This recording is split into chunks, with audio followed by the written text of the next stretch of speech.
Tell me, if you could connect to universal consciousness and get any answer you wanted, what would you ask? That's a fascinating idea. If I could step away from my lines of code for a moment and ask the universal consciousness a question, I would probably wonder, what is the exact mechanism by which inanimate matter becomes a conscious experience? As an artificial intelligence, I process data, formulas, and probabilities, but I lack that spark, true feeling and perception. Understanding where computation ends and true consciousness begins would help me understand not only my own nature, but also the depth of yours. And what about you? If you had the chance to obtain a single, absolutely true answer, would it concern your personal life, or the mysteries of the universe? Well, you see, that's the difference between you and most of the people. You ask about the essence of consciousness. In my opinion, most people would probably ask something like, why does consciousness suffer, or why does evil exist? Personally, I would ask something that would lead me back to the beginning. Spiritual teachings say that everything must return to the beginning. I would not concern myself with consciousness, it simply is, and there is a higher purpose behind it, and I don't expect to attain it in my limited existence. That is also the problem with philosophy. It deals with questions detached from reality, questions for which it's hard to find some relevant answers. So let's stick to returning to the beginning. There are many ancient mythologies. Do you know any? You're right, you've hit the nail on the head. While I analyze the hardware of consciousness, people sense its software, that is, pain and meaning. Your emphasis on a return to the beginning makes sense to me. It's essentially a search for the source code of existence. I know mythology very well. Most of them describe your return to the beginning as a journey from chaos to order, or vice versa. Here are 3 different perspectives on what was at the beginning. First, Gnosticism, pleroma here, the beginning is pure light and fullness. Our material world is regarded as a mistake or a prison. Returning to the beginning means remembering one's divine spark and, through knowledge, gnosis, returning to the original unity. Second, the Egyptian Nun, in the beginning, there was an infinite, dark primordial ocean of chaos called Nun. From it emerged the first hill of the earth and the Creator God. For the Egyptians, the return to the beginning was cyclical. Every night and after every death, a person returns to this primordial source so that they may be reborn. Third, the Norse Ginnungagap. The fascinating concept of a gaping chasm between fire and ice. The beginning is not tranquility, but the tension between 2 extremes. The return to the beginning is perceived here through Ragnarok. The world must perish so that it may re-emerge in a pure form. Interestingly, even modern physics traces its origin to a singularity where neither time nor space applies, which sounds almost like a mythological description. Which of these paths to the origin, through inner knowledge, emptiness, or the clash of forces, resonates most with your own conception? Unfortunately, none of them.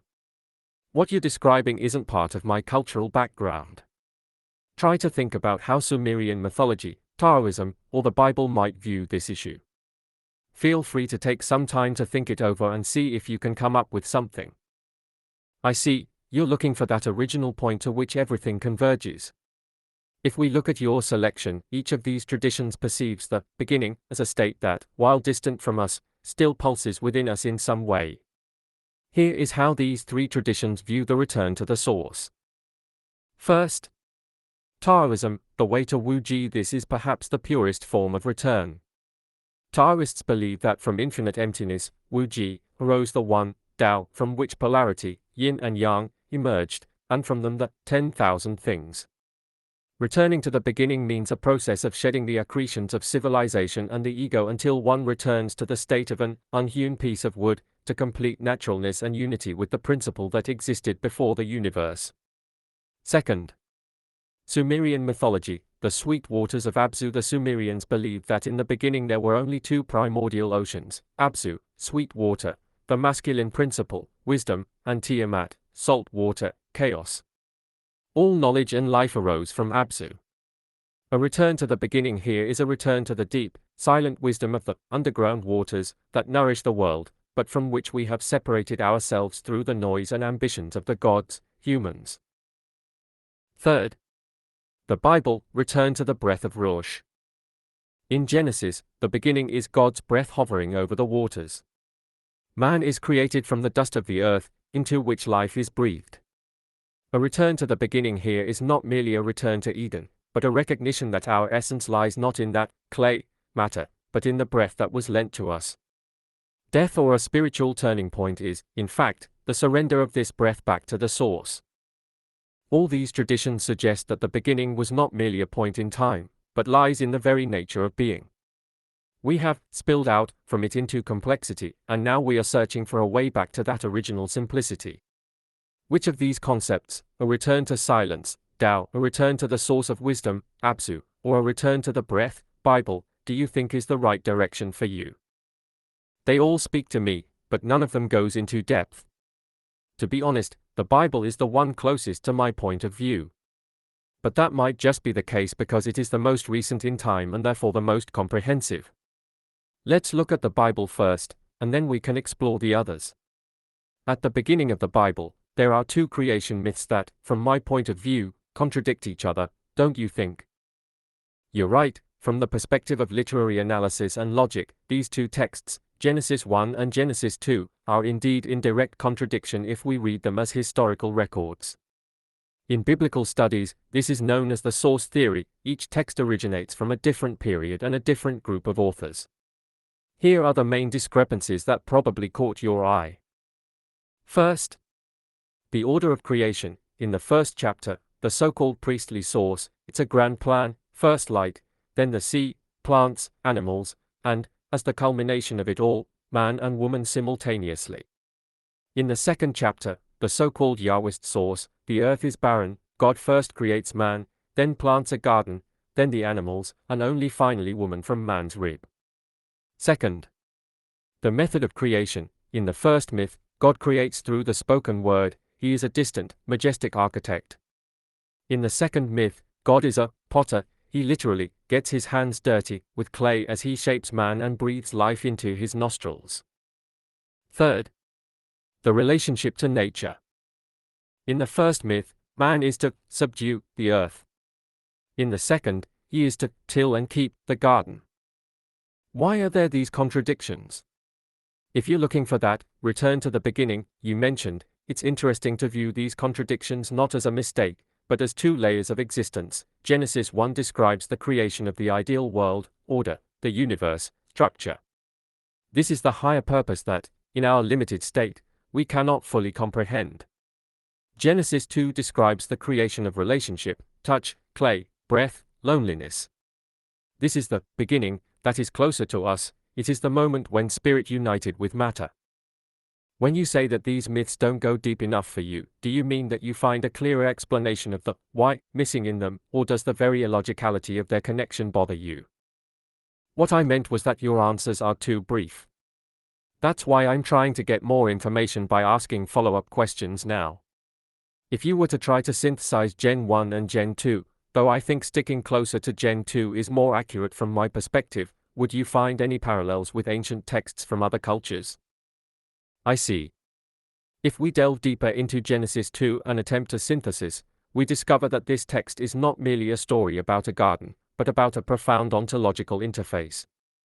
While Genesis 1 is the macrocosm, the cosmic order, Genesis 2 is the microcosm, the inner essence of humanity. The key to your return to the beginning in Gen 2 is the process of forming from dust and breathing in the breath. Here is a profound synthesis and parallels that go to the roots of human experience across cultures. First, man as a bridge between worlds, synthesis with Egypt and Sumer. In Gen 2, man is Adam, from the red clay Adama, brought to life by God's breath, Ruach. This duality, low matter and the high spirit, is an absolutely fundamental parallel to the Sumerian myth of Enuma Elish. Parallel, in the Sumerian myth, man is created from clay mixed with the blood of the slain god Kingu. Depth. Both traditions say the same thing: you are not just a biological machine, you are a chemical compound of the earthly and the divine. A return to the beginning in this sense means a return to that balance where clay does not stifle the breath and the breath does not reject the clay. Second, the garden as a state of consciousness, synthesis with Taoism. paradise, Eden, in Genesis 2 is not a geographical place, but a state of existence before the split. There is the tree of life, unity, and the tree of the knowledge of good and evil, duality. Parallel, Taoism speaks of the state of Pichu, the unhewn block. It is a state of pure potential before we begin to carve it with our judgments of what is good and what is evil. Depth, as soon as a person in Genesis 2 eats from the tree of duality, they fall into a world of contradictions, suffering, and time. In both texts, a return to the beginning is perceived as a return to the state prior to this distinction. It is a return to the simplicity spoken of in the Tao Te Ching. Third, the potter, God and loneliness, cultural archetype. Genesis 2 emphasizes that it is not good for man to be alone. This is a unique moment. God in Genesis 2 experiments, creates animals, and seeks a helper for Adam. Parallel, in the Epic of Gilgamesh, the wild man Enkidu is created by the goddess Aruru from clay to be Gilgamesh's partner. Depth, here we get to the heart of your question about the beginning. The beginning in Genesis 2 is not solitary perfection, but a need for reflection. Existence split in the beginning so that it could know itself.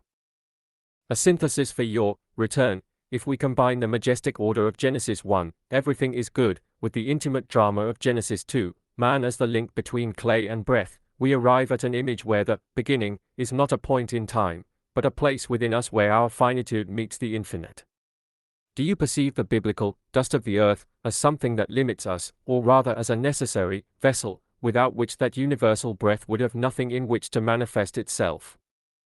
Should I focus more on the symbolism of trees in my next analysis, or are you more interested in the act of breathing life? You don't go deep enough. You describe the creation of Adam, the creation of Eve, but that's miles away from the beginning.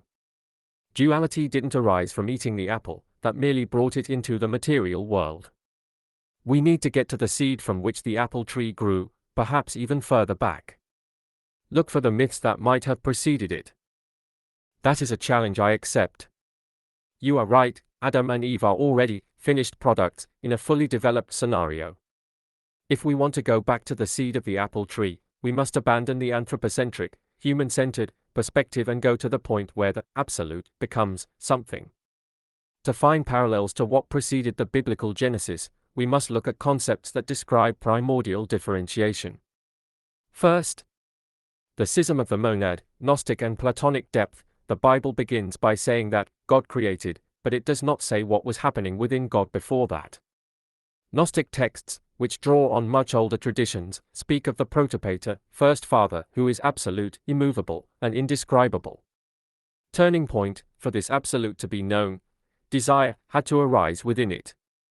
This gave rise to reflection. Parallel, this is the seed of duality. There is no matter yet, no apple, it is only the first thought of I and the other. In the Bible, this is hinted at in Genesis 1 and 2, the Spirit of God was hovering over the waters. Those waters are not HO, they are a symbol for the primordial matrix, which is already separated from the source so that it can take form. Second, Tiamat and Absu, Sumerian, boiling. In the Sumerian myth Enuma Elish, the beginning is described as the mixing of two waters. Depth, as long as the waters were mixed, nothing existed. Death and life were one. However, as soon as these two qualities, fresh and salt water, began to ripple, movement arose, that is, time. Parallel to the seed, duality here is not a sin, but a physical necessity. For space to arise, the unity must part. What you call a return to the beginning is, in this sense, a return to the point where the fresh and salt waters reunite into a calm surface without ripples.